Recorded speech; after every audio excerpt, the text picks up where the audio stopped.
Hey friends. Hey, it's been a long time, hasn't it? Anyway, in our previous videos, we never really structured our database very well. We didn't.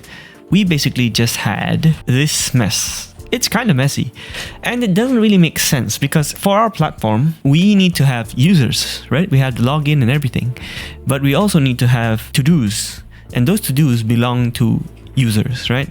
We can't have to-dos just in one collection like this that can be accessed by everybody. I'm going to tell you two ways we could do this. There are two ways we could structure the database so that users can only access the to-dos that belong to them. The first way we would do it is by adding a UID or user ID, call it whatever you want, but make sure it makes sense, to each of these to-dos, right? Each of them. And then here as well. So say user ID 1, 2, 3, 4, 5, 6. So now we can differentiate, okay, this to-do belongs to this user, this to-do belongs to this user.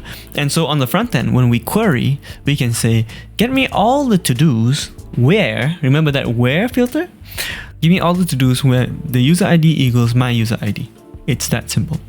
Now, another way that you could do it is instead of having to-dos as a top level collection, you could have another collection here called users. And then in users, you could have something like, user email maybe, because on the top level user, you don't really need a lot of information, right? Justin@gmail.com. That's not my email, don't even try. So we have a top level collection called users, and then inside the sub collection, we could have inside here to-dos, right? A sub collection inside. Okay, one layer deep. And then inside here, we could have title and then buy fish. In my opinion, the second solution is the best solution for this use case. Let's recap. We have a top level collection called user.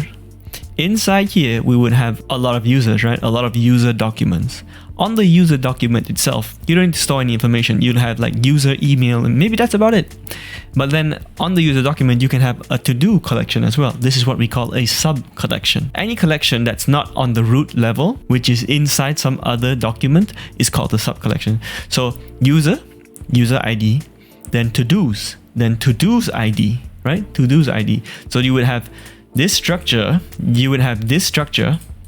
but inside here. So every user has their own collection of to-dos. Okay, you get me? It's that simple. So let's implement this on the front end. Instead of fetching our data and writing our data from the to-dos collection, let's go fetch it and write it from that sub-collection to-dos, one layer deep. So the first place we would go is to actually read data from the right place. So where do we read data? Do you remember? It's in this snapshot right here, right? It's in this snapshot. So instead of just saying, oh, to-dos, I want to get everything from the to-dos collection, I would actually do this. Backtick users/user ID inside here. We don't have that yet, don't worry. And then to-dos. This is the collection we want to get data from. Where do we get the user ID from? This is a bit of a headache. We logged in, we have a user. We know we have a user because we can access this page now. But where's my user ID? I don't know my user ID. Hey, this is Future Editing Justin here, and I just wanted to mention that we're going to be using the React Firebase hooks package that we used in the previous video. That package provides you with the use auth state hook. We can just copy the example from here. So use auth state takes in the auth and some options if you want to provide options, and gives you back the user, whether it's loading or not, and error. So let's copy this and paste it somewhere in here. Cool. Error, that's perfectly fine. Import from here. This one, import from here. And options, no options actually. So back here, users / curly bracket user.uid, which is what we want. And then we say to-dos. This is the collection that we want to get our to-dos from. The collection that belongs to us. Now notice this error, right? TypeScript is angry. TypeScript is saying, hey, you're saying that you want to get UID from user, but I know that user might not be here. Which is right, because user really might not be here, right?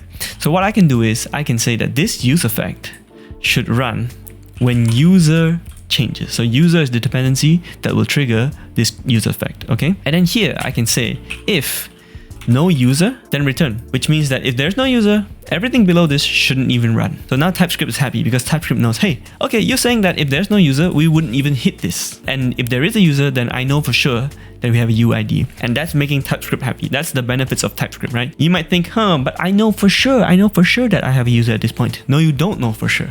You don't know for sure. You might have some loopholes in your app. People might be able to access this page even if they don't have user. So then having this kind of protects this query and make sure that if we hit this query, we know for sure. At this point, we don't really need to do anything. It's already done. If we did it right, we should see buy fish. Interesting. Right, we don't see buy fish. That was my bad. We don't see buy fish because we are looking at users, user UID, to do. So let's just log out what the UID is at this point, right? Log user.uid.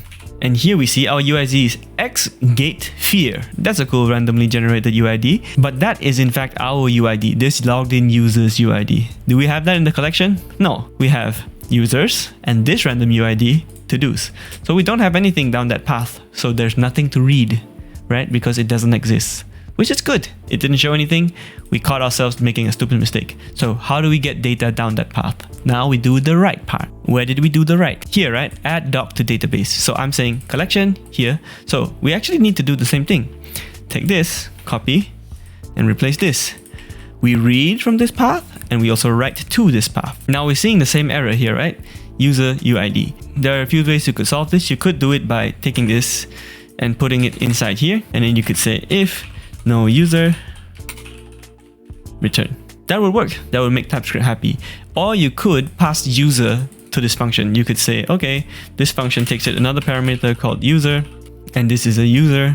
Then you could put this entire function outside the home page, right? I'm just gonna go with the second solution. I'm just gonna move this outside here. And here, when I use the function, I have to pass in a second parameter, which is user. And here I can also say if no user, then return. TypeScript's happy, everyone's happy. Let's recap.